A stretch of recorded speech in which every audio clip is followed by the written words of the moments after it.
ನಮಸ್ಕಾರ friends, welcome to my channel. So ಇವತ್ತು computer memory ಬಗ್ಗೆ ಕುರಿತಂಥ ಒಂದು ವಿಡಿಯೋ ಮಾಡ್ತಾ ಇದ್ದೀವಿ. ಇನ್ನು ಮುಂದೆ ಈ ಪ್ರತಿ ವಿಡಿಯೋನಲ್ಲಿ ಕನ್ನಡ ಮತ್ತು ಇಂಗ್ಲೀಷ್ ಎರಡರಲ್ಲೂ ಎಕ್ಸ್ಪ್ಲನೇಷನ್ ಇರುತ್ತೆ. ಅಂದರೆ ಕೆಲವೊಂದು ವಿದ್ಯಾರ್ಥಿಗಳು ಕೇಳ್ತಾ ಇದ್ದಾರೆ ಇಂಗ್ಲೀಷ್ನಲ್ಲಿದ್ದರೆ ಇನ್ನೂ ಚೆನ್ನಾಗಾಗುತ್ತೆ ಅಂತ. ಆ ಉದ್ದೇಶಕ್ಕೆ ಇನ್ಮೇಲೆ ಪ್ರತಿ ವಿಡಿಯೋ ಕನ್ನಡ ಮತ್ತು ಇಂಗ್ಲೀಷ್ ಎರಡನ್ನೂ ಇರುತ್ತೆ. ಆಮೇಲೆ ಈ ಮೆಮೊರಿ ಅಂತಂದ ತಕ್ಷಣ ನಮ್ಗೆ ಗೊತ್ತಾಗುತ್ತೆ, ಆಲ್ರೆಡಿ ನಾವು ನೋಡಿರ್ತೀವಿ ಬಿಟ್ಟು ಬೈಟ್ ಅಂತೆಲ್ಲ.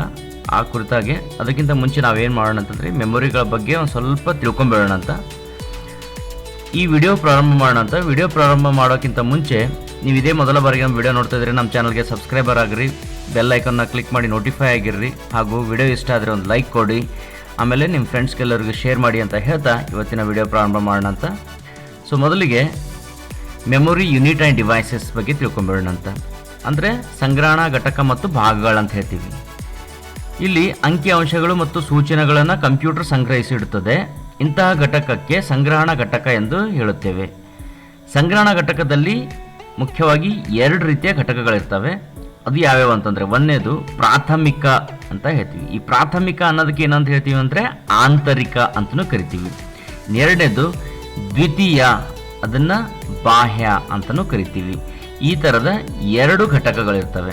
ಇದನ್ನು ಇಂಗ್ಲೀಷ್ನಲ್ಲಿ ಹೇಳಬೇಕು ಅಂತಂದರೆ, computer can stores the numbers and instructions. Such units are called memory units. There are two types of storage units. One primary is nothing but internal, and second one secondary is nothing but external storage unit ಅಂತ ಹೇಳ್ತೀವಿ. So ಹಾಗೆ ಈ ಸಂಗ್ರಹಣ ಘಟಕ ಅಂದಾದಮೇಲೆ ಈ ಸಂಗ್ರಹಣ ಸಾಧನಗಳಂದರೆ ಯಾವ್ಯಾವು? Storage devices. ಆಂತರಿಕ ಸ್ಮರಣಾಂಗಗಳು ಹಾಗೂ ಬಾಹ್ಯ ಸ್ಮರಣಾಂಗಗಳು ಸಂಗ್ರಹಣ ಸಾಧನವಾಗಿರುತ್ತವೆ. ಯಾವ್ಯಾವ ಅಂತಂದರೆ, ನಾವು ಆವಾಗಲೇ ಹೇಳ್ದಂಗೆ ಇಂಟರ್ನಲ್ ಮತ್ತು ಎಕ್ಸ್ಟರ್ನಲ್ ಮೆಮೊರೀಸ್, ಇವೆರಡಕ್ಕೂ ಏನಂತ ಕರಿತೀವಿ ಅಂತಂದರೆ ಸಂಗ್ರಹಣ ಸಾಧನ ಅಂತ ಹೇಳ್ತೀವಿ. ಇನ್ನು ಆಂತರಿಕ ಸಂಗ್ರಹಣ ಸಾಧನಗಳು ಯಾವುವೆಂದರೆ ರ್ಯಾಮ್ ಮತ್ತು ರೋಮ್ ಅಂತ ಹೇಳ್ತೀವಿ. ಆಂತರಿಕ ಅಂದರೆ ಗೊತ್ತಾಯ್ತು ನಮಗೆ ಯಾವುವು, ಇಂಟರ್ನಲ್. ಅದನ್ನ ಯಾವ್ಯಾವ ಅಂದರೆ ರ್ಯಾಮ್ ಮತ್ತು ರೋಮ್ ಅಂತ ಹೇಳ್ತೀವಿ. Internal and external memories are nothing but memory devices. RAM and ROM are internal storage devices. Okay. ಬಾಹ್ಯ ಸಂಗ್ರಹಣಾ ಸಾಧನಗಳು ದ್ವಿತೀಯ ಸ್ಮರಣಾಂಗಗಳಾಗಿರುತ್ತವೆ. ಅಂದರೆ ನಾವೇನು ಹೇಳ್ತಾ ಇದ್ದೀವಲ್ಲ ಎಕ್ಸ್ಟರ್ನಲ್ ಅಂತ ಏನು ಹೇಳ್ತೀವಲ್ಲ ಅದಕ್ಕೆ ಏನಂತ ಕರಿತೀವಿ ಅಂತಂದರೆ ಸೆಕೆಂಡರಿ ಆರ್ ಎಕ್ಸ್ಟರ್ನಲ್, ಎರಡೂ ಒಂದೇ. ಈ ಸಂಗ್ರಹಣ ಸಾಧನವು ಕೇಂದ್ರೀಯ ಸಂಸ್ಕರಣದಿಂದ ಬೇರೆ ಇದ್ದು ಇದರಲ್ಲಿ ಶಾಶ್ವತವಾಗಿ ಅಗಾಧ ಪ್ರಮಾಣದಲ್ಲಿ ಮಾಹಿತಿಗಳನ್ನು ಸೇರಿಸ್ಬೋದು ಅಥವಾ ಇಡ್ಬೋದು ಅಂತ ಹೇಳ್ತಿರ್ತೀವಿ ನಾವು. ಸೊ ಅದನ್ನೇ external storage devices are secondary storage devices. These are different from central processing. Data can be stored in huge and permanently. ಆಮೇಲೆ ಇನ್ನೊಂದು ವಿಶೇಷ ಏನಂತಂದರೆ, ಇಲ್ಲಿ ನಾವು ಇಟ್ಟಿರುವಂಥ ಮಾಹಿತಿ ಏನಾಗಿರುತ್ತೆ ಅಂತಂದರೆ ಅದು ಪರ್ಮನೆಂಟ್ ಆಗಿರುತ್ತೆ, ಶಾಶ್ವತವಾಗಿ ಉಳಿಯುವಂಥ ಒಂದು ಸ್ಟೋರೇಜ್ ಡಿವೈಸ್ ಆಗಿರುತ್ತದು. ಇನ್ನು ಈ ಆಂತರಿಕ ಸ್ಮರಣಾಂಗ ಅಂದರೆ ಇಂಟರ್ನಲ್ ಸ್ಟೋರೇಜ್ ಅಂದರೆ ಏನು? ಆಂತರಿಕ ಸ್ಮರಣಾಂಗಗಳನ್ನು ಪ್ರೈಮರಿ ಮೆಮೊರಿ ಅಂತಲೂ ಕರಿತೀವಿ, ಆಲ್ರೆಡಿ ಗೊತ್ತಾಗಿದೆ. ಇನ್ನು ಪ್ರೈಮರಿ ಮೆಮೊರಿಯನ್ನು ಮುಖ್ಯವಾಗಿ ಮೂರು ಉದ್ದೇಶಗಳಿಗಾಗಿ ಬಳಸಲಾಗುತ್ತದೆ. ಅಂದರೆ ಪ್ರೈಮರಿ ಮೆಮೊರಿ ನಾವು ಯಾವುದಕ್ಕೆ ಬಳಕೆ ಮಾಡ್ತೀವಿ ಅಂತ ಇಲ್ಲಿ ಕೆಳಗಡೆ ಇದ್ದಾವೆ. ಒಂದು, CPU ಪ್ರೊಸೆಸಿಂಗ್ ಸಿದ್ಧವಾಗುವ ತನಕ ಇನ್ಪುಟ್ ಡೇಟಾವನ್ನು ಶೇಖರಿಸಿಡಲು ಅಂತ ಹೇಳ್ತಿರ್ತೀವಿ. ಅಂದರೆ ಯೂಸರ್ ಒಂದು ಏನೋ ಕಂಪ್ಯೂಟರ್ ಕೆಲಸ ಕೊಟ್ಟಿದ್ದಾರೆ, ಆ ಒಂದು ಕೆಲಸನ ಪ್ರೊಸೆಸ್ ಮಾಡಬೇಕು. ಇವಾಗ ಮಾಡೋಕ್ಕಿಂತ ಮುಂಚೆ ಅಂದರೆ ಆ CPU ಪ್ರೊಸೆಸಿಂಗ್ಗೆ ಸಿದ್ಧವಾಗುವ ತನಕ ಏನಾಗುತ್ತೆ ಅಂದರೆ ಆ ಡಾಟಾನ ಶೇಖರಣೆ ಮಾಡ್ಕೊಂಡಿರುತ್ತೆ ಅಥವಾ ಶೇಖರಿಸಿಟ್ಕೊಂಡಿರುತ್ತೆ. ಎರಡನೇದು ವರ್ಕಿಂಗ್ ಸ್ಟೋರೇಜ್ ಲೆಕ್ಕಾಚಾರ ಮಾಡಲು ಅಂತ ಹೇಳ್ತೀವಿ. ಈ ವರ್ಕಿಂಗ್ ಸ್ಟೋರೇಜ್ ಅಂತಂತಂದರೆ ಕಂಪ್ಯೂಟರ್ ವರ್ಕ್ ಮಾಡ್ತಾ ಇದೆ, ಆ ಒಂದು ಹಂತದಲ್ಲಿ ಅದರಲ್ಲಿರುವಂಥ ಸ್ಟೋರೇಜನ್ನು ಚೆಕ್ ಮಾಡೋಕ್ಕೆ ಅಥವಾ ಅದನ್ನು ಕ್ಯಾಲ್ಕುಲೇಟ್ ಮಾಡೋಕ್ಕೆ, ಕಂಪ್ಯೂಟ್ ಮಾಡೋಕ್ಕೆ ಬಳಕೆ ಮಾಡ್ತೀವಿ. ಇನ್ನು ಮೂರನೇದು ಔಟ್ಪುಟ್ ಅಥವಾ ಫಲಿತಾಂಶವನ್ನು ಸ್ಟೋರ್ ಮಾಡೋಕ್ಕೆ ಅಂತ ಹೇಳ್ತಿರ್ತೀವಿ. ಔಟ್ಪುಟ್ ಅಥವಾ ಫಲಿತಾಂಶ ಅಂದರೆ ರಿಸಲ್ಟ್ ಅಂತ ಏನು ಹೇಳ್ತೀವಲ್ಲ ಅದನ್ನು ಸ್ಟೋರ್ ಮಾಡೋಕ್ಕೆ ಅಂತ ಹೇಳ್ತೀವಿ. ಅಂದರೆ ಈಗ ಸಿಸ್ಟಮ್ನಲ್ಲಿ ಒಂದು ಪ್ರಿಂಟ್ ಅಂತ ಕೊಟ್ಟಿವಿ, ಆ ಪ್ರಿಂಟರ್ ಹತ್ರ ಅಥವಾ ಪ್ರಿಂಟ್ ಡಿವೈಸ್ಗೆ ಆ ಡೇಟಾ ಹೋಗೋವರೆಗೂ ಸ್ಟೋರ್ ಆಗ್ತಿರುತ್ತೆ ನೋಡಿ, ಅದಕ್ಕೆ ಏನಂತ ಹೇಳ್ತೀವಿ ಅಂದರೆ ಔಟ್ಪುಟ್ ಅಂತ ಅಥವಾ ಔಟ್ಪುಟ್ ಫಲಿತಾಂಶವನ್ನು ಸ್ಟೋರ್ ಮಾಡೋದು ಅಂತ ಹೇಳ್ತೀವಿ. ಆಮೇಲೆ ಈ ಮೇಲ್ಕಂಡ ಕಾರ್ಯಗಳಿಗೆ ತಕ್ಕಂತೆ ಕಂಪ್ಯೂಟರ್ ಮೂರು ಬಗೆಯ ಪ್ರಾಥಮಿಕ ಮೆಮೊರಿ ಉಪಯೋಗಿಸುತ್ತದೆ. ಓಕೆ. ಸೊ ಯಾವ್ಯಾವ ಅಂತ ನೋಡೋಣ ಅಂತ ಇವಾಗ. In English, internal memory is also known as primary memory. Primary memory is mainly used for these three purposes. For example, first one is input data can be stored till CPU processing gets ready.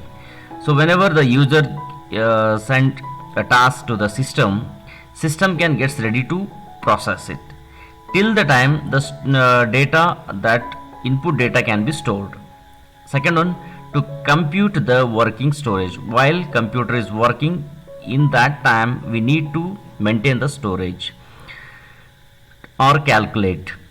Third one, to store the output or results. So these are the main three purposes we are using internal or primary memory.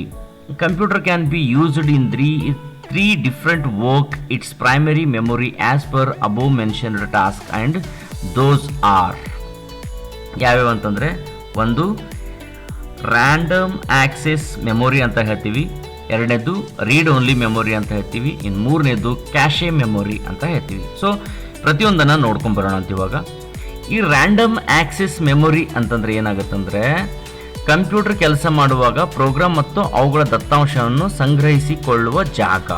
Computer work ಆಗ್ತಾ ಇದೆ, so ಯಾವ್ಯಾವುದೋ ಫೈಲನ್ನು open ಮಾಡ್ತಿರ್ತೀವಿ, close ಮಾಡ್ತಾ ಇರ್ತೀವಿ, ಏನೇನೋ click ಮಾಡ್ತಾ ಇರ್ತೀವಿ. ಅಂಥ ಸಮಯದಲ್ಲಿ ಆ ಪ್ರೋಗ್ರಾಮ್ ಮತ್ತು ಅವುಗಳ ದತ್ತಾಂಶವನ್ನು ಸಂಗ್ರಹ ಮಾಡುವಂಥ ಒಂದು place ಆಗಿರುತ್ತಿದ್ದು.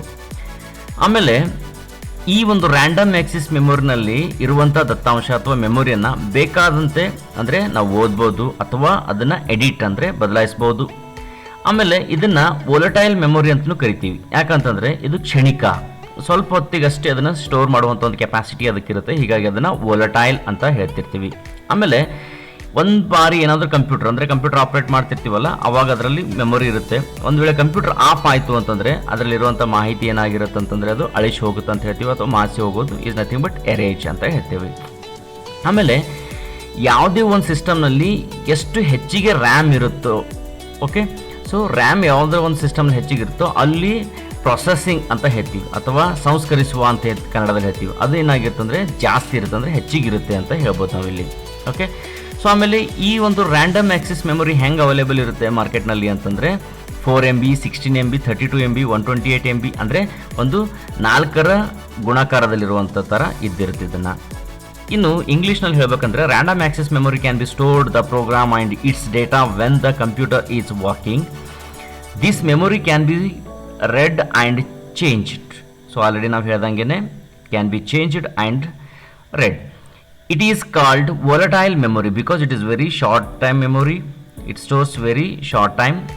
Once the computer shut down, then the memory of this will be lost. ಅನ್ಸತ್ತೆ, ಸಪೋಸ್ ಒನ್ ಟೈಮ್ ಏನಾದರೂ ಕಂಪ್ಯೂಟರ್ ಆಫ್ ಆದರೆ ಎಲ್ಲ ಮೆಮೊರಿ ಎರೇಜ್ ಆಗುತ್ತೆ ಅಂತ ಹೇಳ್ತೀವಿ. Generally if computer has more RAM then the processing speed will be increased. Already ನಾವು ಇದರಲ್ಲಿ ಮೊಬೈಲ್ನಲ್ಲೂ ಮಾತಾಡ್ತಿರ್ತೀವಿ, ಮೊಬೈಲ್ನಲ್ಲಿ ರ್ಯಾಮ್ ಹೆಚ್ಚಿಗಿದ್ರೆ ಸ್ಪೀಡ್ ಹೆಚ್ಚಿಗಿರುತ್ತೆ ಅಂತ ನಾವು ಏನು ಹೇಳ್ತಿರ್ತೀವಲ್ಲ, ಅದೇ ಥರ ಇಲ್ಲಿ ಕೆಲಸ ಆಗುತ್ತೆ ಅಂತ ಹೇಳ್ಬೋದು. ಇನ್ನು ಈ ರ್ಯಾಂಡಮ್ ಆಕ್ಸೆಸ್ ಮೆಮೊರಿನಲ್ಲಿ 2 ವಿಧಗಳಿದಾವೆ. ಒಂದು ಡೈನಾಮಿಕ್ ರ್ಯಾಮ್ ಅಂತ ಹೇಳ್ತೀವಿ, ಎರಡನೇದು ಸ್ಟ್ಯಾಟಿಕ್ ರ್ಯಾಮ್ ಅಂತ ಹೇಳ್ತೀವಿ. ಈ ಡೈನಾಮಿಕ್ ರ್ಯಾಮ್ಗೆ ಶಾರ್ಟ್ ಫಾರ್ಮ್ನಾಗಿ ಡಿ ರ್ಯಾಮ್ ಅಂತಲೂ ಹೇಳ್ತೀವಿ. ಓಕೆ, ಸೊ ಈ ಡಿ ರ್ಯಾಮ್ ಹೆಂಗಂತಂತಂದರೆ ಮೆಮೊರಿ ಸೆಲ್ಗಳಿಂದ ಮಾಡಲ್ಪಟ್ಟಿರ್ತದೆ ಇದನ್ನು. ಆಮೇಲೆ ಪ್ರತಿ ಸೆಲ್ನಲ್ಲೂ ಒಂದು ಕೆಪಾಸಿಟರ್ ಮತ್ತು ಒಂದು ಟ್ರಾನ್ಸಿಸ್ಟರನ್ನು ಒಳಗೊಂಡಿರ್ತೈತೆ ಇದನ್ನು. ಹೀಗಾಗಿ ಡಿ ರ್ಯಾಮ್ಗಳು ಪದೇ ಪದೇ ರಿಫ್ರೆಶ್ ಆಗ್ತಾ ಇರ್ತವೆ. ಆದ್ದರಿಂದ ಈ ಡಿ ರ್ಯಾಮ್ಗಳ ಒಂದು ಕೆಲಸ ಅಥವಾ ಕಾರ್ಯ ಏನಿರುತ್ತಲ್ಲ, ನಿಧಾನಗತಿಯಲ್ಲಿ ನಡೀತಿರುತ್ತೆ ಅಂತ ಹೇಳ್ಬೋದು ನಾವು. ಆಮೇಲೆ ಈ ಡಿ ರ್ಯಾಮ್ನಲ್ಲಿ ಸ್ಟೋರ್ ಆಗೋದು ಹೆಂಗಂದರೆ ಕೇವಲ ಕೆಲ ಸೆಕೆಂಡ್ಗಳವರೆಗೆ ಮಾತ್ರ ದತ್ತಾಂಶ ಅದು ಹಿಡ್ಕೊಂಡಿರ್ತೈತೆ ರೀ. So dynamic RAM is made up of by memory cells. Each cell have a capacitor and transistor. Hence DRAM can be refreshed frequently. That's why these DRAM perform very slowly and DRAM stores the data for some minutes only. ಎರಡನೇದು static RAM ಅಂತ ಹೇಳ್ತೀವಿ. ಇಲ್ಲಿ ಬಹು ಟ್ರಾನ್ಸಿಸ್ಟರ್ಗಳನ್ನ ಹೊಂದಿರುವಂಥ ಒಂದು memory ಸೆಲ್ಗಳಿಂದ ತಯಾರಿಸಲ್ಪಟ್ಟಿರ್ತದೆ. So S ರ್ಯಾಮ್ಗಳು ಪದೇ ಪದೇ refresh ಆಗುವ ಅಗತ್ಯವಿಲ್ಲ. ಯಾಕಂತಂದರೆ ಇಲ್ಲಿ ಕೆಪಾಸಿಟರ್ಗಳ ಬದಲಾಗಿ ನಾವು ಏನು ಬಳಕೆ ಮಾಡಿರ್ತೀವಲ್ಲ ಅಂದರೆ ಕ್ಯಾಶೆ ಮೆಮೊರಿಯನ್ನು ಬಳಕೆ ಮಾಡಿರ್ತಾರೆ. ಹಾಗಾಗಿ ಎಸ್ ರ್ಯಾಮ್ಗಳು ವೇಗವಾಗಿ ಕೆಲಸ ಮಾಡ್ತವೆ. ಆಮೇಲೆ ಇದು ಡಿ ರ್ಯಾಮ್ಗಳಿಗಿಂತ ಹೆಚ್ಚಿನ ಕಾಸ್ಟ್ ವಿಷಯ ಬಂದಾಗ ಏನಾಗುತ್ತೆ ಅದು ತುಂಬ ದುಬಾರಿಯಾಗಿರ್ತದೆ ಅಂತ ಹೇಳ್ಬೋದು. ಆಮೇಲೆ ಇಲ್ಲಿ ಅಂಕಿ ಅಂಶಗಳನ್ನು ಅಥವಾ ದತ್ತಾಂಶವನ್ನು ಮಾತ್ರ ಬರೆಯಬಹುದು. ಈ ದತ್ತಾಂಶವು ವಿದ್ಯುತ್ ಸಂಪರ್ಕ ಇರುವವರೆಗೂ ಇರುತ್ತದೆ. ಆಲ್ರೆಡಿ ನಾವು ರ್ಯಾಂಡಮ್ ಆಕ್ಸೆಸ್ ಮೆಮೊರಿ ಹೇಳಬೇಕಾದ್ರೆ ನಮ್ಗೆ ಗೊತ್ತಾಗ್ಬಿಟ್ಟಿದೆ ಏನಂತಂದರೆ ಎಲ್ಲಿವರೆಗೂ ಪವರ್ ಅದರಲ್ಲಿ ಇರುತ್ತೋ ಅಲ್ಲಿವರೆಗೂ ಅದನ್ನು ಸ್ಟೋರ್ ಮಾಡುತ್ತೆ ಅಂತ ಹೇಳ್ಬೋದು ಅದನ್ನು. ಓಕೆ. ಸೊ ಆಮೇಲೆ ಇದು ಡೈನಾಮಿಕ್ ರ್ಯಾಮ್ಗಿಂತಲೂ ವೇಗವಾಗಿ ಕೆಲಸ ಮಾಡುವಂಥದ್ದು. Static RAM is made by transistor of memory cells. Static RAM are not required to be refreshed frequently. Instead of capacitor, it uses cache memory. Hence, it performs very speed. Its cost is high than DRAM. Numbers and data only will be written here, and these data will be held till the system is on. ನಂತರ read only memory ಅಂತ ಹೇಳ್ತೀವಿ. ಇಲ್ಲಿ read only memory ಅಂತಂದರೆ ಇದರಲ್ಲಿ ಶಾಶ್ವತವಾಗಿ ದಾಖಲಿಸಬೇಕಾದ ಸೂಚನೆ. ಅಂದರೆ ಇಲ್ಲೇನಾಗಿರುತ್ತಂತಂದರೆ ಒಂಥರ ಇಲ್ಲಿ ಇರುವಂಥ ಒಂದು ದತ್ತಾಂಶ ಇರ್ಬೋದು ಅಥವಾ ಸೂಚನೆಗಳಿರ್ಬೋದು, ಅದನ್ನೇನಂತಂದರೆ ಶಾಶ್ವತವಾಗಿರ್ತವೆ ಅಂತ ಹೇಳ್ತೀವಿ. ಆದೇಶಗಳು ಹಾಗೂ ಕಂಪ್ಯೂಟರನ್ನು ಆರಂಭಿಸಲು ಬೇಕಾದ ಮುಖ್ಯ ವಿಷಯಗಳು ಇರುತ್ತವೆ ಅಂತ ಹೇಳ್ತೀವಿ. ಅಂದರೆ ಇವಾಗ ಕಂಪ್ಯೂಟರ್ ಪ್ರಾರಂಭ ಮಾಡಬೇಕಾಗಿದೆ, ಸ್ಟಾರ್ಟ್ ಮಾಡಬೇಕಾಗಿದೆ, ಆ ಒಂದು ಕಂಪ್ಯೂಟರ್ ಸ್ಟಾರ್ಟ್ ಆಗ್ಲಿಕ್ಕೆ ಏನೇನು ಬೇಕು, ಬೇಕಾದಂಥ ಎಲ್ಲ ಮುಖ್ಯ ವಿಷಯಗಳೇನಿರ್ತಾವಲ್ಲ ಇಲ್ಲೇ ಸ್ಟೋರ್ ಆಗಿರ್ತಾವೆ ಅಂತ ಹೇಳ್ತೀವಿ. ರೋಮ್ನಲ್ಲಿ ಆದೇಶಗಳನ್ನು ಓದಬಹುದು, ಆದರೆ ಅವುಗಳನ್ನು ಬದಲಾಯಿಸಲು ಸಾಧ್ಯವಿಲ್ಲ. ಆದ್ದರಿಂದ ಇದಕ್ಕೆ ರೀಡ್ ಓನ್ಲಿ ಮೆಮೊರಿ ಅಂತ ಹೇಳ್ತೀವಿ. ಆಮೇಲೆ ಇದನ್ನು ನಾನ್ ವೋಲಟೈಲ್ ಅಂತ ಹೇಳ್ತೀವಿ. ವೋಲಟೈಲ್ ಅಂತಂದರೆ ಅಳಿಸಿ ಹೋಗೋದು ಅಥವಾ ಕರಗಿ ಹೋಗೋದು ಅಂತ ಹೇಳ್ತೀವಿ. ಇದನ್ನು ನಾನ್ ವೋಲಟೈಲ್ ಅಂತೀವಿ, ಅಂದರೆ ಇದು ಅಳಿಸಿ ಹೋಗೋದಿಲ್ಲ ಅಂತ ಹೇಳ್ಬೋದು ಇದನ್ನು. ಸೊ ಇಲ್ಲೇನಾಗುತ್ತೆ ಅಂತಂದರೆ ಕಂಪ್ಯೂಟರ್ ಏನಾದರೂ ಆಫ್ ಆಯಿತು, ಸಪೋಸ್ ನೀವು ಕಂಪ್ಯೂಟರ್ ಆಫ್ ಮಾಡಿದ್ರಿ ಅಂತಂದರೆ ಇಲ್ಲಿರುವಂಥ ದತ್ತಾಂಶ ಇರ್ಬೋದು ಅಥವಾ ಇನ್ಫಾರ್ಮೇಷನ್ ಇರ್ಬೋದು, ಯಾವುದೇ ಥರದ ಅದನ್ನು ಡಿಲೀಟ್ ಆಗೋದಿಲ್ಲ ಅಥವಾ ಅದನ್ನು ಎರೇಜ್ ಆಗಲ್ಲ ಅಂತ ಹೇಳ್ತಿರ್ತೀವಿ. ಸೊ ಆಮೇಲೆ ಇದ್ರಾಗಿರುವಂತಹ ಒಂದು ಇನ್ಫಾರ್ಮೇಷನ್ ಏನಾಗಿರುತ್ತೆ ಅಂತಂದರೆ ಅದು ಶಾಶ್ವತವಾಗಿ ಉಳಿಯುವಂಥದ್ದಾಗಿರುತ್ತೆ. ಆಮೇಲೆ ಮೇನ್ ಇದು ಏನಂತಂದರೆ ಒಂದು ಕಂಪ್ಯೂಟರ್ ರನ್ ಆಗಬೇಕಾಗಿದೆ ಅಂತಂದರೆ ಕೆಲವೊಂದು ಪ್ರೋಗ್ರಾಮ್ಗಳು ಬೇಕಾಗುತ್ತೆ. ಆ ಕಂಪ್ಯೂಟರ್ ಪ್ರೋಗ್ರಾಮ್ಗಳು ಎಲ್ಲ ಎಲ್ಲಿ ಸ್ಟೋರ್ ಆಗಿರುತ್ತೆ ಅಂದರೆ ಇದು ರೀಡ್ ಓನ್ಲಿ ಮೆಮೊರಿನಲ್ಲೇ ಸ್ಟೋರ್ ಆಗಿರುತ್ತೆ ಅಂತ ಹೇಳ್ಬೋದು. ಆಮೇಲೆ ಈ ರೀಡ್ ಓನ್ಲಿ ಮೆಮೊರಿನಲ್ಲಿ 3 ವಿಧಗಳದಾವ್ರಿ. ಒಂದನೇದು ಪಿ ರೋಮ್ ಅಂತ ಹೇಳ್ತೀವಿ. ಈ ಪಿ ರೋಮ್ ಅಂದರೆ ಪ್ರೋಗ್ರಾಮೇಬಲ್ ರೀಡ್ ಓನ್ಲಿ ಮೆಮೊರಿ ಅಂತ ಹೇಳ್ತೀವಿ. ಇನ್ನು ಎರಡನೇದು ಇ ಪಿ ರೋಮ್ ಅಂತ ಹೇಳ್ತೀವಿ, erasable programmable read only memory. ಇನ್ನು ಮೂರನೇದು ಇ ಪಿ ರೋಮ್ ಅಂತ ಹೇಳ್ತೀವಿ, electrically erasable programmable read only memory ಅಂತ ಹೇಳ್ತೀವಿ. ಸೊ ಹೀಗಾಗಿ ಪ್ರಮುಖವಾಗಿ 3 ವಿಧಗಳಿದಾವೆ ಅಂತ ಹೇಳ್ಬೋದು. In English, read only memory can stores the data, instructions and information permanently.